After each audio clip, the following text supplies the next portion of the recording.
Oh man, I've never been early for a meeting before. Nobody's here. What's this going to be about?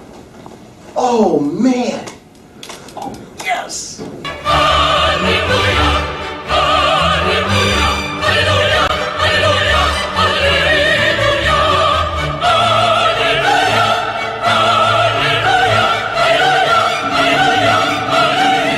What a mess.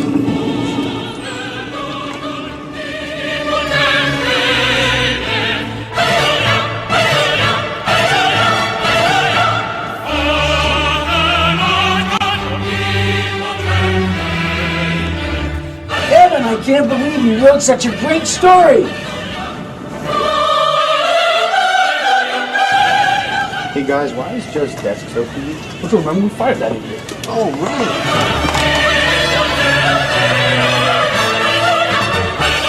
Very few things as exciting as Wildcard Weekend in the NFL. 2012's edition, no different. 4 interesting games to talk about, and Brad, we'll start with the Giants, who had the dominant performance of the weekend, rocking the Falcons. Absolutely. They made the Falcons look like a junior varsity squad on a high school team. They allowed just 2 points in this one. I don't know what's worse, getting shut out or scoring 2 points. I think shut out might be even better. Made salvage some kind of face in this game. The Falcons were completely terrible. The Giants' defense dominated them. The Falcons, they have a pretty explosive offense.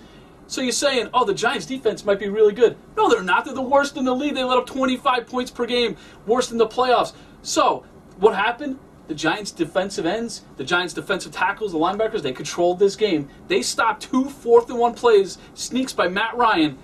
That game right there was won. And the Falcons, you start to look at their history under this regime, 3 playoff performances, and none of them were any good. Yeah, the Falcons, they've started to win games in the regular season. They're making themselves known in the postseason. But that stops now. They have to start winning in the postseason, or you have to look in a different direction. The Falcons, they win enough games to make themselves good. They get themselves into the playoffs. But that changes now. Mike Smith has to start getting wins in the playoffs. At least one. Exactly. If he doesn't, maybe they're looking for a new coach next year. The Giants have a little bit of a history of stepping up their game in the postseason. They'll get another chance to pull off a shocking upset this week, going to Green Bay, and they've done a little talking, which is surprising. Yeah, Jason Pierre-Paul has guaranteed victory over the Packers. He says 100% they will win the game. I don't know what you could say about that. Confidence, huge in the playoffs. The Giants have it, especially that Giants defense. They have a lot of confidence. Pierre-Paul playing great this season. Justin Tuck, O.C. Umenyiora is a big key for this team because he was injured a lot. He's back. Those 3 ends, they can do anything. They can control Aaron Rodgers, believe it or not.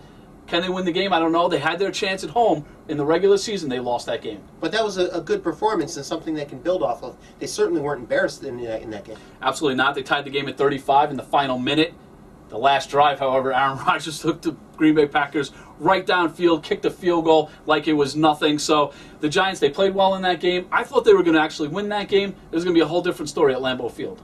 And somebody else who walks down the field in big situations, Tim Tebow. He doesn't do it often, but when he needs to, man, he does it, and he did it again on Sunday night.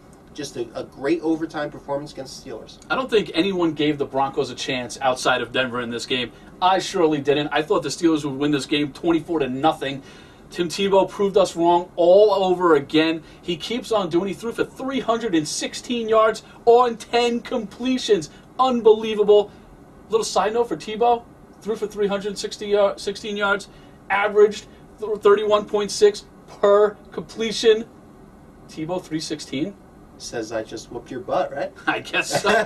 And now Tebow takes Tebow Mania and the Bronco team to New England for a rematch of a game that I think was a lot closer than the score indicated. The Broncos actually had a chance in the 4th quarter before it finally got away from them.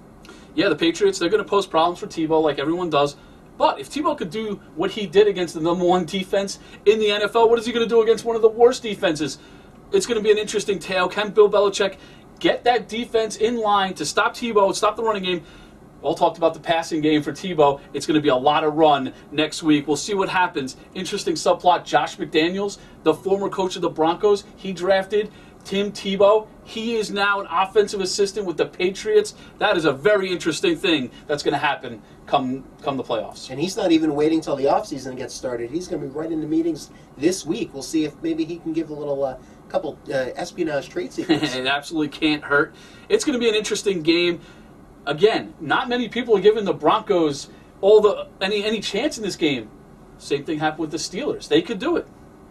Somebody who always does it is Brad with the Final Rant. Word came out before the BCS National Championship that the BCS committee is actually talking changes, as in changes to the playoff system they currently have. Now, they're not going to do a playoff or a tournament. That's not going to happen. But there's a possibility for a +1, meaning the top 4 teams in the BCS standings could play for a national championship. That's a huge upgrade what we have now. Just imagine LSU, Alabama, Oklahoma State, and Stanford all playing for the title. That's awesome.